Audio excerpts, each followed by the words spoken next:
Čaute ľudia, dnes som po dlhej dobe robil oškvarkové pagáče, no ale teraz mám trochu pozmenený recept.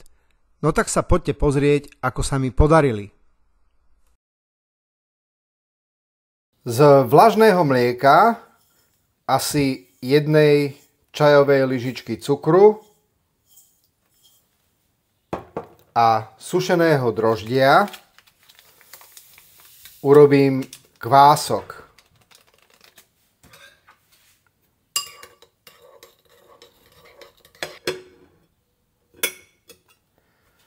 No a teraz kvások nechám pri izbovej teplote nakysnúť.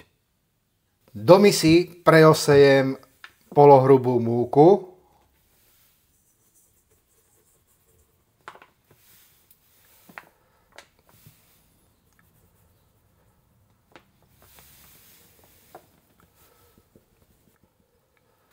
K múke pridám 2 čajové lyžičky soli.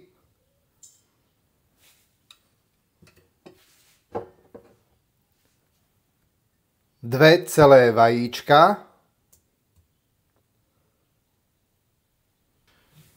pridám aj 2 také väčšie polievkové lyžice bravčovej masti.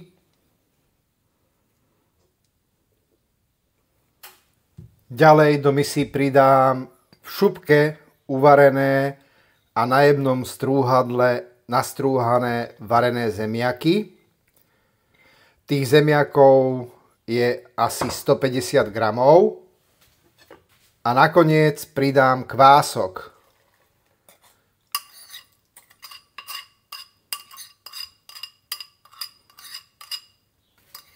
Kecam.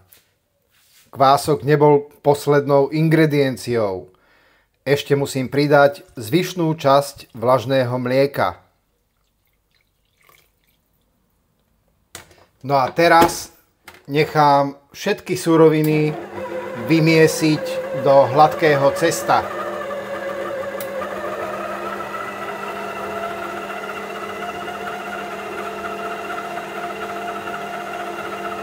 Vymiesené cesto zakryjem utierkou a nechám ho pri izbovej teplote kysnúť asi 1 hodinu.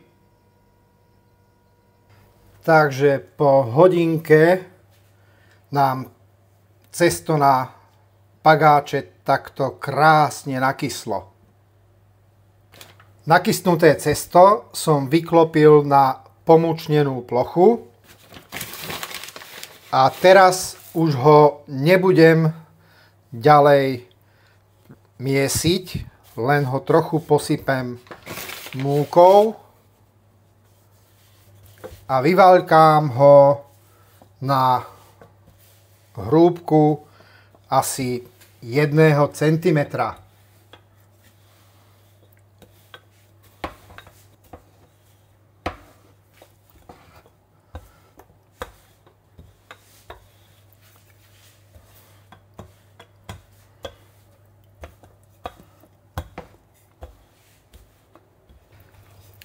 Na rozvaľkané cesto natriem pomleté oškvarky.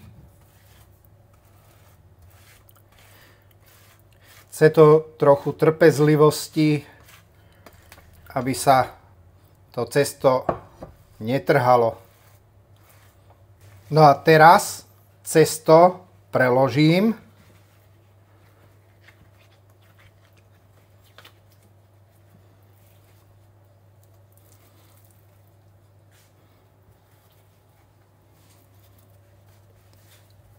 Tak, aby sa mi prekryli okraje.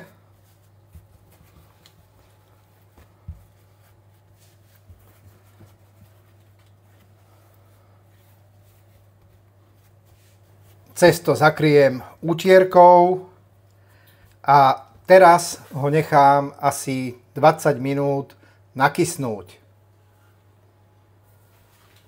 Prešlo 20 minút, cesto nám nádherne nakyslo a teraz ho znova rozvaľkám na hrúbku asi 1 centimetra.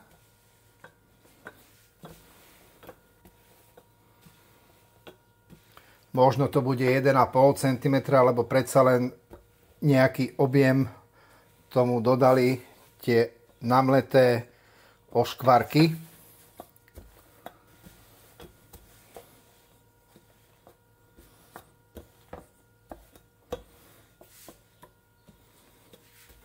A na cesto natriem ďalšiu vrstvu mletých oškvarkov.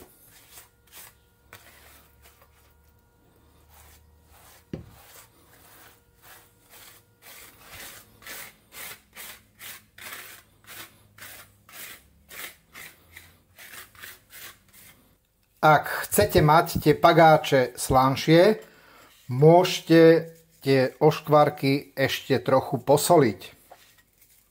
A teraz to cesto znovu preložím.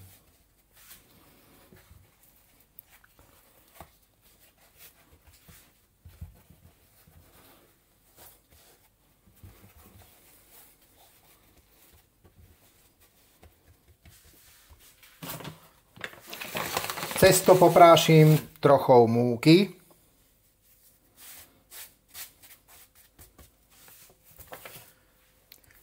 Prikryjem ho utierkou a nechám cesto nakysnúť ďalších 20 minút pri izbovej teplote. No, prešlo 20 minút a teraz to cesto naposledy rozvaľkám na hrúbku asi 1,5 cm.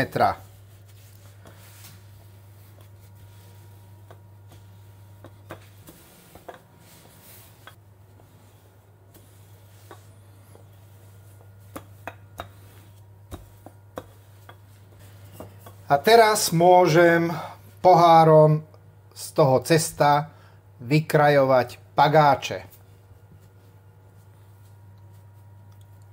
Pagáče budem ukladať na plech vystlaný papierom na pečenie.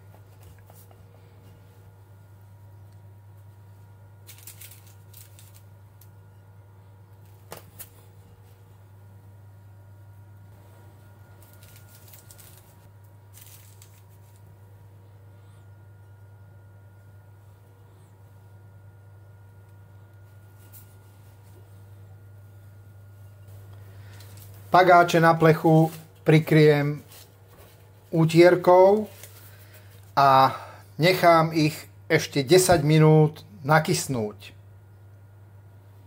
No a tieto odrezky, ktoré mi ostali, trochu premiesím. Posypem si plochu múkou a cesto znova vyvaľkám na hrúbku asi 1 cm. Cesto opäť preložím.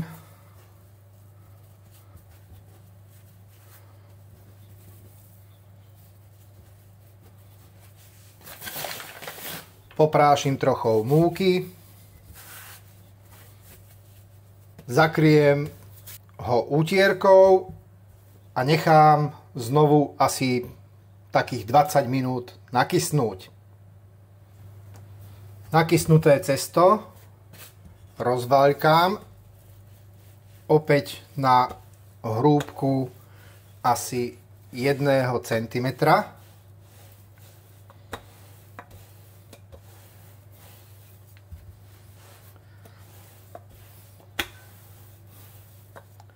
Ak by sa to cesto lepilo, nezabudnite ho podsypať trochou múky.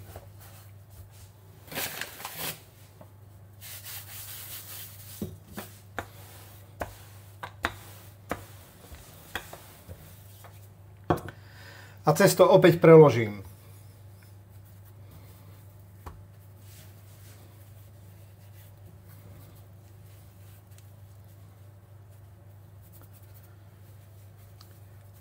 prikryjem ho utierkou a nechám ďalších 20 minút nakysnúť. No, ďalších 20 minút máme za sebou a opäť to cesto rozvaľkám, ale teraz už iba na hrúbku asi 1,5 cm.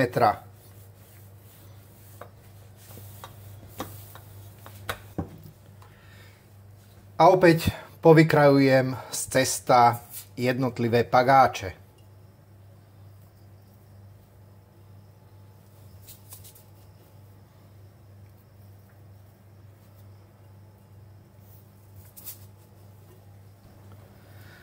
No a čo s týmto zvyškom? Trochu ho prehnetiem.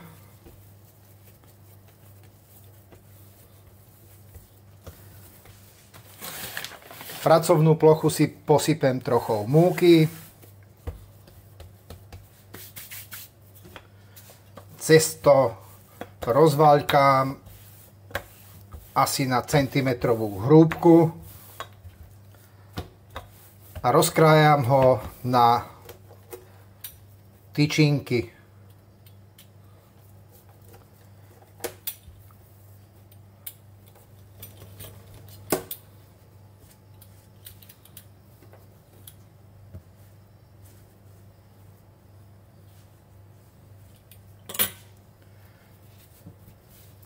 A tieto oškvarkové tyčinky zakriem utierkou a nechám ich nejakých 10 až 15 minút nakysnúť.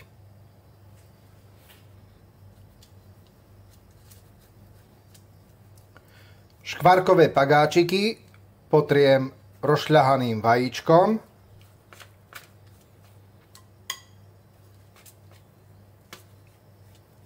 a posypem ich trochou hrubozrnej morskej soli. Samozrejme, kto chce, môže si na tie pagáčiky nasypať rastcu. Ale my to máme radi takto s morskou soľou. Rúru som rozohrial na 200 stupňov Celzia a mám tam zapnutý ventilátor. Teraz stiahnem teplotu na 180 stupňov Celzia a pagáče nechám pri tejto teplote piecť takých 15 až 20 minút. Upečené oškvarkové pagáče som vybral z rúry a nechám ich trochu ochladiť.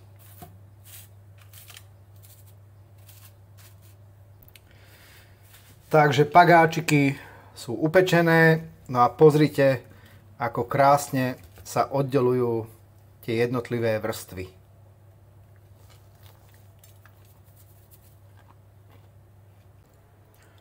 Ak sa rozhodnete urobiť oškvarkové pagáče podľa tohto videa, dajte mi prosím vedieť, ako sa vám podarili. No a nakoniec, ako vždy, vám zaželám už iba dobrú chuť.